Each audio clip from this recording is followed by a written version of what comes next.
afternoon, good evening, my dear friends. Thanks for joining in and welcome to yet another webinar. Today we're going to talk about the death of old ABM.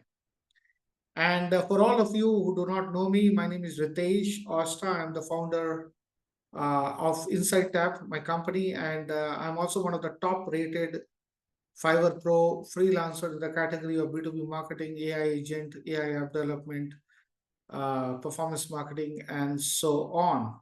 So this webinar series that I'm conducting is me imparting, sharing my knowledge to all of you.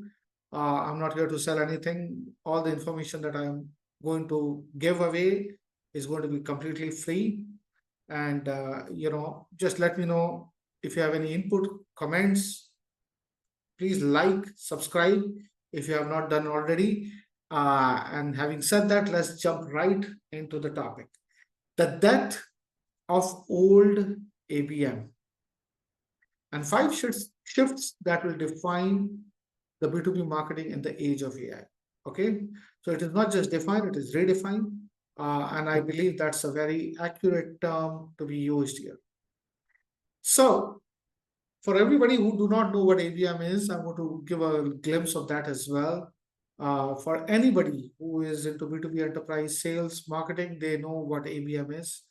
And there are so many questions that is now popping up, coming to me regularly, which I'm answering to students, to clients, to people who are inquisitive about it. So I'm constantly every single day talking to different people, answering their questions, and also learning in the process a lot. So today we are going to talk about what was old ABM, account-based marketing, and how is it shifting because of the AI and the automation, in full swing. All right. So I'm very excited about this topic. I hope that you are also excited. Please get your pen and paper ready if you want. This is going to be a long one, and please write on the comment section if if you find it interesting or if you have any questions. All right, so let's get started. Okay, so let me first talk about the B2B tribe. Okay, so we are living in the age of AI. So AI is disrupting, affecting, transforming every single industry and every single tech stack. Okay, so the tech stack which was active 5 years back is being disrupted thanks to AI and automation, in full swing. So we are going to talk about the convergence of account-based marketing, the traditional ABM, the demand generation, which is going through its own shifts, and then in the middle of it, artificial intelligence, right? So you've got the account-based marketing, the demand generation, and in the middle, the AI, sitting, and how this whole transformation is happening and how B2B marketing is ushering into a new era. All right. So we will talk about all these three things together and how it affects your business. If you're running a B2B based software business or enterprise tech business or any other B2B business, this is super important for you to learn as soon as possible so that you do not miss the train or shift that is happening. And the core shift is happening primarily around the workflows. Okay, so for everybody who has created a workflow, whether it is in Salesforce or HubSpot or Zoho or any other CRM automation, CDPs, whatever tool you are using, if you have used workflow for any enterprise-based ERP or CRM software, you know what I mean by using the term manual, right? So manual means there is a workflow. You want certain steps to complete. Step number 1, 2, 3, 4. Okay. So traditionally, I'm talking about the traditional ABM. If you want the workflows to happen, the work will flow, right? So there is work number 1, 2, 3, 4, or task number 1, 2, 3, 4, and will happen, sequentially, unless there is an if else condition and all, So if anybody of in you who are programmer, you know how programming language works, right? Step 1, 2, 3, 4, the sequence, or if else condition, case conditions, and like so. So you put up the conditions, and based on those conditions, the work will flow in a sense that a task will happen. Uh, and then for any workflow to happen, there needs to be a trigger. So the step number 1 is the trigger. You need to put up a condition for the trigger, and then once the trigger happens, the work within the workflow will flow in a sense that the step 1, 2, 3, 4 will happen based on the conditions that you put in, right? That means for any workflow to work, you have to first imagine the entire flow.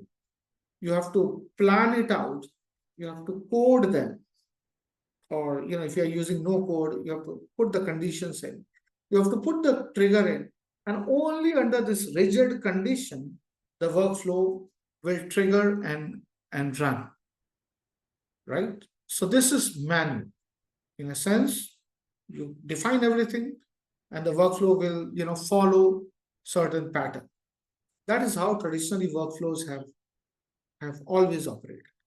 So that means there is, instead of intelligence, there are conditions.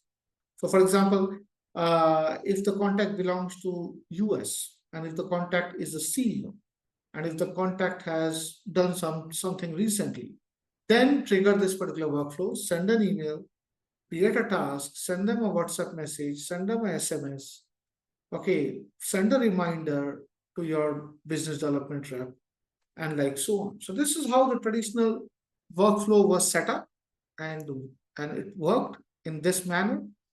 That means, it was not intelligent, rather it was mechanical, right? That means you have to set the condition, you have to set the criteria. It was labor intensive, it was manual in the sense you define things, and then that's how it worked. But now we are moving from that manual workflow to what we call as the intelligent workflow. That means the intelligent workflow works something like this. If the contact belongs to this particular industry, right?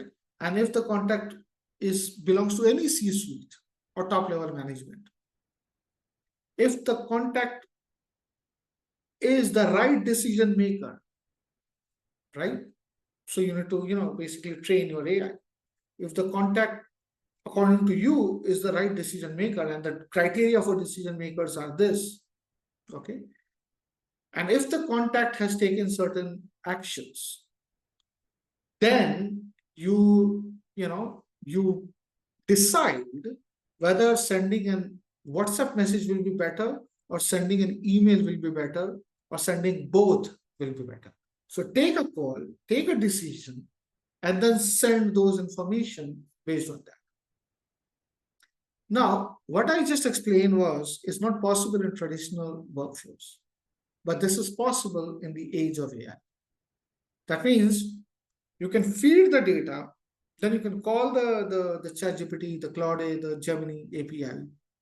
You can train them, fine tune it. You can provide a proper training to the AI, and then let AI take those decisions, the best possible decision. So instead of you saying, hey, you know what? If the person is in US, a C-suite, belongs to this particular industry, he's a CEO, and one more condition filled, then send it.